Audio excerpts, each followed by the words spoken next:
Dusk plus Dead Space divided by Cruelty Squad to the power of Killing Floor equals Incision. That's my new boomer shooter obsession, which just came out of early access. At the moment, this space is filled with so many different projects that it's become impossible to keep track of all of them. As a result, I kind of have to see which one piques my interest, add it to my wishlist, and hope it releases before I'm over it. Well, Incision has arrived in the perfect moment of looking for something new to play, and boy does it make an impression. The combat in this game feels the closest to Dusk. The general vibe, atmosphere and color palette is something akin to Killing Floor. The story is straight out of Dead Space, and the surreality of some environments, the weird designs on some guns and sound effects, kind of remind me of Cruelty Squad, of all things. The visuals, music and general vibe are the most special and striking part about this game.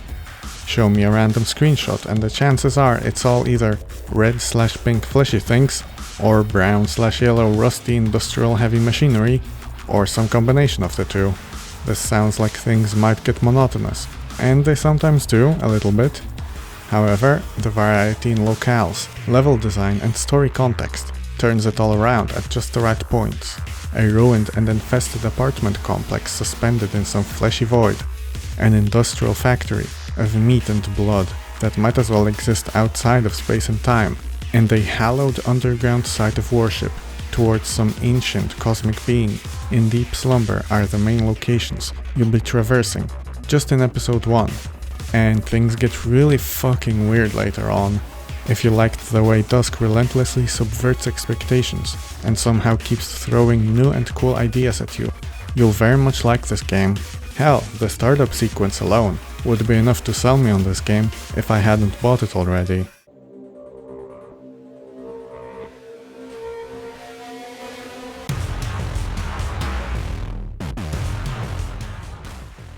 The red hue to everything lets you know exactly what you're in for. The protagonist is hunched over and twirling a revolver in his hands, and those fucking eyes represent all the otherworldly horrors we're about to face. It's probably by design, but it doesn't change the fact that the levels are extremely dark and the enemies aren't very visible. It helps the atmosphere, but my eyesight already isn't great, and I had to lower the contrast to have a more fair experience with the combat. The level design reminds me a lot of the best parts of other boomer shooters.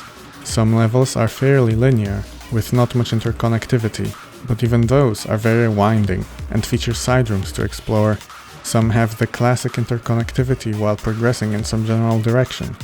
Probably my favorite style has to be that of E1M4 and some others, where you ascend some vertical structure room by room, level by level, and constantly get opportunities to see how far you've come.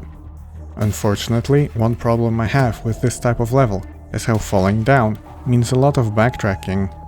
The game even sometimes puts items on ledges down below, or entire secrets. In levels like E1M1, this will require you to run all the way back up, which gets annoying and becomes boring downtime. Sometimes the game takes pity on you and unlocks some jump pad, but it's really rare. Other boomer shooters somehow managed to avoid this annoyance. I also really like how, especially from episode 2 onwards, the levels are really pushing you forward towards the next conflict. There's a great pacing of fighting, puzzles, story segments and exploration. Things never get stale and everything feels like it's happening at lightning speed. Let's now talk about the weapons, as there's some real gems in there. Many of them have a very gritty, industrial and low-tech look and feel to them, which fits the game very well.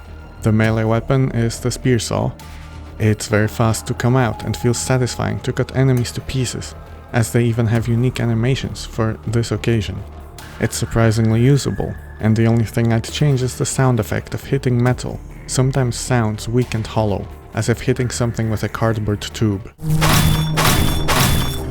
The revolver is your second starting weapon, and it's a surprisingly good burst damage option for range, even late game.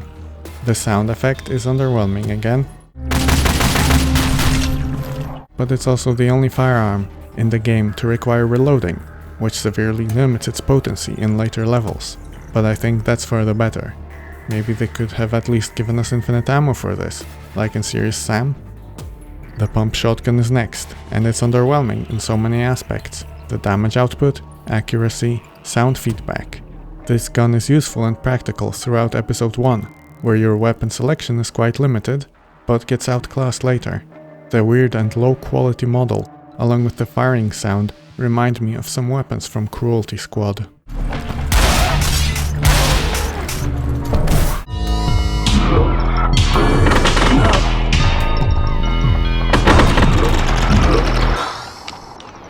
The submachine gun has a really nice gimmick, and it's that firing continuously transforms it into an autocannon that also sets enemies ablaze. Fun to use, but the damage output of the minigun makes it obsolete. I'd increase the SMG's accuracy to keep it useful for later chapters. And again, the sound could use some work. The flamethrower just kind of exists. It's not awful, but the limited range and damage output make it ineffective against all but the weakest opponents. Probably my least used weapon. Kitty is some kind of living creature that can either spit sticky bombs on a timer or send out this controllable buzzsaw, which also explodes, because of course it does. It runs on blood, which is dropped by fallen enemies, and the effect on your screen when this happens looks unfortunately close to seeming like you getting hurt.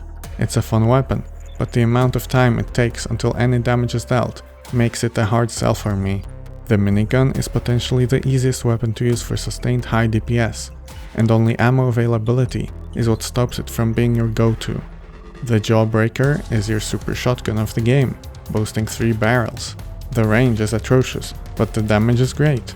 Only thing at change is to increase the reload speed to make it a bit less situational. The rocket launcher is alright and basically what you'd expect, with an available alt-fire for a salvo of 4 rockets. I haven't yet seen a boomer shooter make a rocket launcher as satisfying to use as that of Quake. I think one reason people don't talk about as to why that weapon was so good was because the hitboxes were enormous. It was so easy to hit your target. In many boomer shooters, something about the way the projectiles work just doesn't feel as practical and intuitive. And the same goes for Incision. This weapon also has an alternate ammo type, a portable nuke. It's fittingly powerful, and swapping between the fire mode is signaled by this gloriously broken and corrupted text-to-speech voice, which I'm sure I've heard used in YouTube videos before.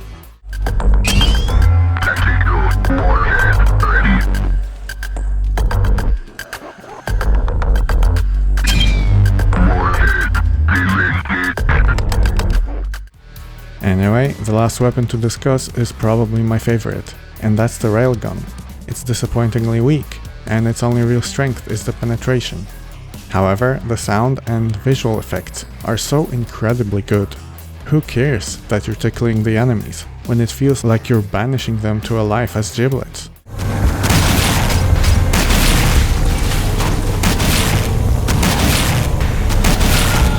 This is the most satisfying railgun I've ever used, and I've made up my mind on this within just a few shots. There's not much redundancy here, and most weapons have some niche they fall within. Some of the enemy types are very unique for boomer shooter standards and combine to create a very addictive and fast-paced combat loop. In episode 1, you'll commonly face these grunts, which charge at you with a buzzsaw-looking melee weapon and can even shoot them out for a wide ricocheting projectile. You've got these fast assassin type characters, which actually feign death and get back up to attack you. I wish this was more clearly communicated, as I have completed several levels before I even caught on that's what's happening. They even took Vors from Quake and somehow made them good. You see, in Quake the Vors were annoying, because their projectile had great tracking and were super fast. In this game they made the projectile slow, such that you can outrun them and hide behind a corner, or just vigorously circle strafe around them. Yeah, when it comes to movement, there's not much to talk about. There is no bunny hopping, or air strafing, or rocket jumping. You can double jump, but this feels quite awkward and unintuitive. It's almost like the gravity is inconsistent. Your acceleration seems to drastically increase the more you spend in the air. Not a huge fan of the air movement, and it could use some skill ceiling, but it's fine if you stick to the ground. The later levels really pick up the intensity and your ammo availability for some glorious bloodshed. I find I'm having the most fun with the combat when I have the most weapons, and therefore ammo capacity, to work with. Okay, I'm gonna warn you for spoilers right now, skip to this timestamp to avoid those. Not that they're a huge deal, but we're gonna discuss some story and level beats now. For most of the game, there's a pretty clear distinction between episodes as to what you're meant to be doing, and the thematic progression. In episode 1, your goal is to descend underground, to find and cut down the grafting throne, a being supposedly responsible for the horrible fleshy growth taking over everything. The episode ends with some weird inexplicable events, which prohibit us from doing so. The first 2 levels of the next episode are very similar thematically to the previous ones, and don't feel very distinct. There's barely any new enemies or weapons in those, and it felt a bit like not much was going to change. Still, it did, as we got captured by some aliens, who seemingly have planted the growth on this planet, and the rest of the episode takes place in completely different environments. The problem is that it ends with us killing the matriarch and the throne, which leaves us without any real antagonist for episode 3. I honestly don't really know what we're doing here, other than going through the corrupted city again, and for no reason whatsoever finding the first 2 levels again. This trick made story sense and was very impactful in Dusk, but here there's just no build-up or anticipation. Again, for no reason whatsoever, we have to fight this boss called Alchemical Miracle, whatever the fuck that is, and then the game ends. It's not even a good boss, it's very static and predictable. I'm fine with few or very cryptic story beats, but I really want to feel like at least I know what it is I'm working towards. Okay, last big complaint here. This is gonna be about the saving system. You see, there is none. One up. The entire level, there are no quick saves, no checkpoints. Are you taking the piss? Progress is only saved between levels, and you can collect these extra lives to save yourself from death. First of all, I don't really have a problem with this in principle. I think it's far better done than the extra lives in Doom Eternal, as they now have far more value. My main problem is that you don't really find out about this until after you've selected the difficulty and started the game. You also cannot change the difficulty, nor can you even start the game on a different difficulty level from the level you were on. If you're having too easy or too hard of a time, you either have to suck it up and finish the episode anyway, or start the entire episode from scratch. Furthermore, most levels take me around 20 minutes to complete, with some even going as high as 30. When starting the game, you basically have to commit at least this much time to playing if you want your progress to count, and that's a shame. It also feels excessively punishing that falling into a void counts as a death and will either consume your extra life or send you back to the start. As I said, I don't really have a problem with this idea from a gameplay design perspective, beyond the practical problems it forces upon you, and I think something like letting you save when exiting would be a good compromise, while also letting you start the level from scratch on a different difficulty. The music in this game is made by Frederick Chicane? Fuck, there's no way that's correct. I don't even know. I would look it up in some text-to-speech, but I don't even know what language this is. I don't know where he's from. I don't know how to look it up. Who also goes by Ini, which, yeah, you know, the alias, just like the music, has the subtlety of a brick. Despite this connection, I find it so much more reminiscent of something like Synthetic's soundtrack for Killing Floor.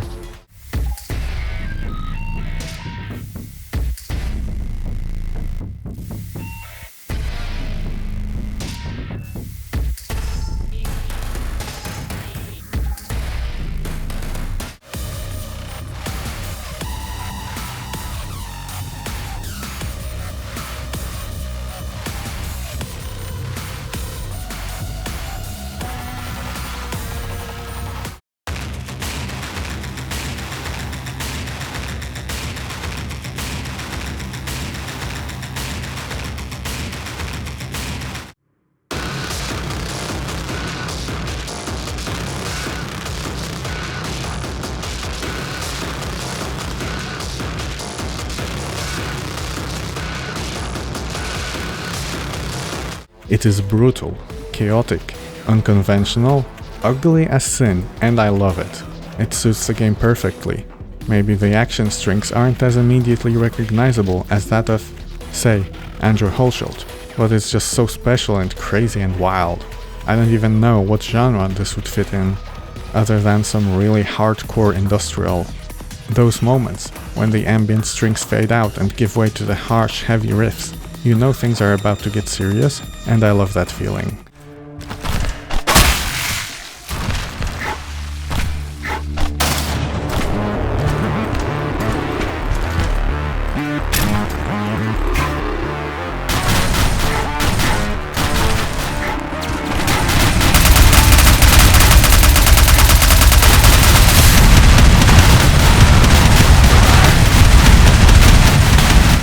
Okay, some last minor things to mention. Please let us bind multiple weapons to one key, cause there's kind of a lot of them. And please let us skip this counter taking up the kills and secrets at the end of the level. The feedback upon you taking damage is lacking, and there's nothing to indicate how hard you got hit, beyond that difficult to read HP counter. Also, I really like how extremely low quality the cutscenes are. They've really nailed that late 90s feeling, and they remind me very much of the cutscenes in Blood. That's it, I'm done yapping now. Game good. Buy game. Me happy. Boomer shooters are cool, and you should try them out. I'm struggling to put this game higher than Dusk in my mind, just because it was so shocking, back at the brink of 2019, that this kind of game can still get made. However, if Incision had been released back then instead of Dusk, I think I would have even been slightly more impressed. Thanks for watching. Oh my god, somebody just started hammering away in some other apartment near me just as I got done recording this. I'm so glad that I finished recording this before they started hammering, because that would have been very obvious.